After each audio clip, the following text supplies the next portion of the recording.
Hello beautiful souls, and welcome to day 5 of this Health Magnet program. Now today we're going to be exploring willpower, because when you want to attract better, more radiant health into your life, you've got to have the willpower to make your life better by making those changes, keeping up to those changes, and also to be putting all of the right things into your body. So we get into habits, we get into cycles and patterns that don't serve us. And there are plenty of things that you probably know that you would want to do to enhance your health and well-being. And sometimes we just don't have what it takes to be able to keep on doing those things. So the solar plexus chakra is an important energy center in the body. It's like the powerhouse. It's like the engine room. It is the central point. So it's located above the navel, sort of right in the center of the body. And it is one of the chakras that is actually, because it's so centrally located, the chakra system works almost like a battery. So we've got the root chakra at the base that is drawing energy up from the earth and sending it upwards. And then we've got the crown chakra right at the top of the head that is drawing energy down from the higher realms and pulling it down to earth. So the solar plexus is the place where there's a kind of energy exchange going on from the energy that's being drawn up from the ground and the energy that's coming down from the divine. So it has a really important place. And it is often shown as having 10 red petals with a downward pointing triangle representing the element of fire in the center. And it's also shown as having 10 petals in gold or yellow, but the color is mainly yellow. It's all about vibrant energy. It's like a ball of sunshine. If you think about the sun is the luminary in the center of our solar system that everything is gravitating around, that is a little bit like the solar plexus chakra in the body. It's very masculine in nature, so it's about toughness. It represents fire energy, and it's all about that point at which we have almost fearlessness. When the solar plexus chakra is strong, open and clear, we can shake off fear of rejection, criticism, or feeling like we're standing apart from others. This area helps us to develop our self-esteem, to achieve our true personal power, our self-respect, but also the physical energy that we need to be able to make our lives work better and to make this body of ours work better too. When our sacral chakra is very healthy and open, then we act like a spiritual warrior rather than a drudge that has no energy.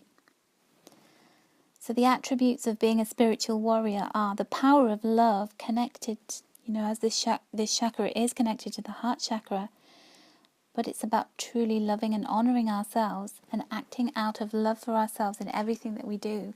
That's all about that energy that comes from having willpower and self-esteem and determination, and the physical energy to be able to push forward with things. So today we're going to work very much with the solar plexus chakra, because that is the place. It's almost like the spot where we need that power and determination to make these changes last and to keep on showing up and doing them. So here are some of the things that I can recommend for you to begin to work with the sacral chakra around. So first of all, it is about making changes to your daily routine in terms of eating the right kind of food.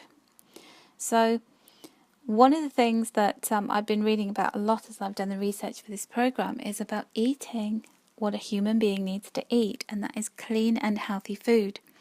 So anything that is highly processed, anything that has a lot of sugar, additives, salt, isn't great for the body, because the body's going to have to work hard to try and get rid of that, to process it, as the word processed food suggests.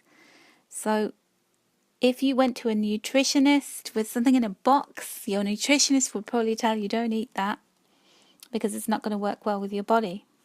Anything that's growing naturally, anything where you have to put the ingredients together, something that came out of the ground, out of a tree, out of a bush, even eating meat, organic meat, meat that you know where it comes from, going to a farm shop for your meat or going to an organic butcher is the best thing, rather than buying things that are frozen, processed, or wrapped in plastic packaging. Anything that comes out of a box or a packet or a tin isn't great. And read the labels. Good quality food, okay? So we're going to work with a guided meditation today for the sacral chakra that will enable you to have the willpower to do this, to keep going into the supermarket or the grocery store or the butcher's and actually taking those steps to eating that food, even though our body is probably craving all of the things that the things that we perceive to be nice. There's still something really beautiful about eating fresh and healthy food that's very colourful, that we know where it comes from, but yet still we do like that packaged stuff, don't we? And so what I'm not suggesting is that overnight you change your world and you eat everything fresh and you never go and have anything that is processed. But it's about slowly being more disciplined to eat properly and to make small changes, small adjustments to what you eat. So maybe a fresh piece of fruit rather than a packaged cereal for breakfast, or for lunch, instead of eating a sandwich that you bought in a shop, that you could make it yourself with fresh ingredients, you know where they come from. Okay, a second really important thing is to drink more water.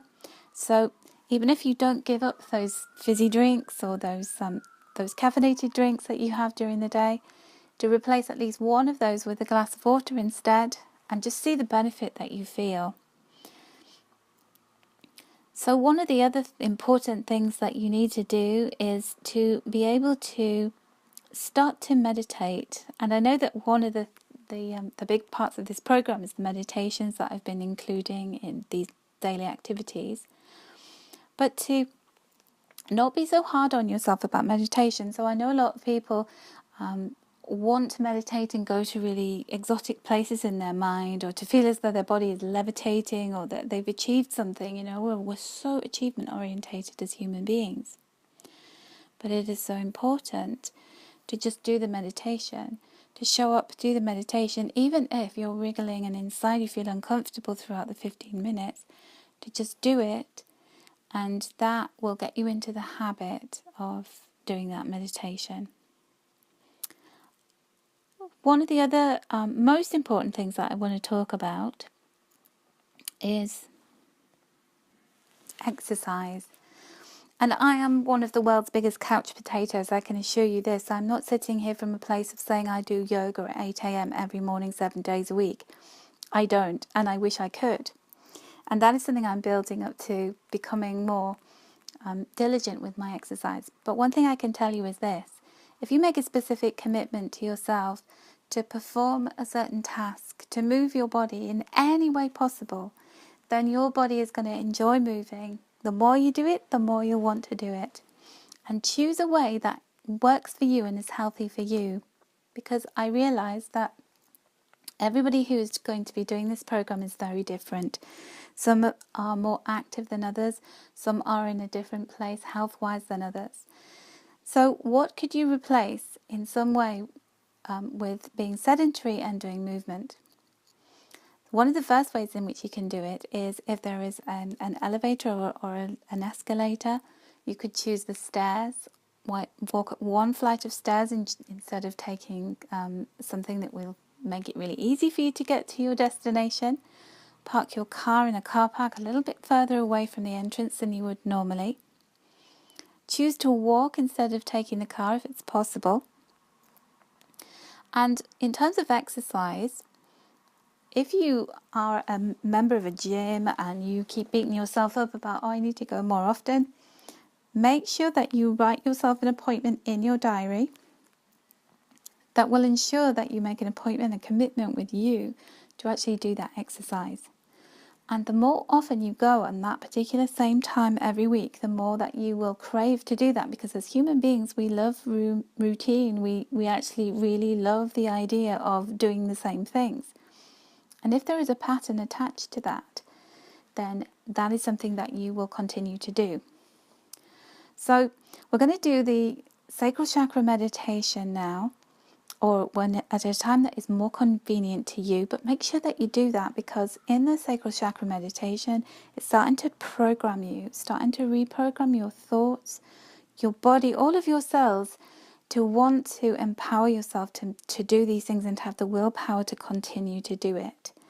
And so that is our task today, to look at the ways in which you can, again, make small changes. So think about 2 or 3 of these things that I've talked about here, and commitments that you're going to make to yourself to make those changes, and have the willpower through your sacral chakra meditation work to be able to keep on showing up and honouring those commitments that you've made. So good luck with this, and let me know how you get on.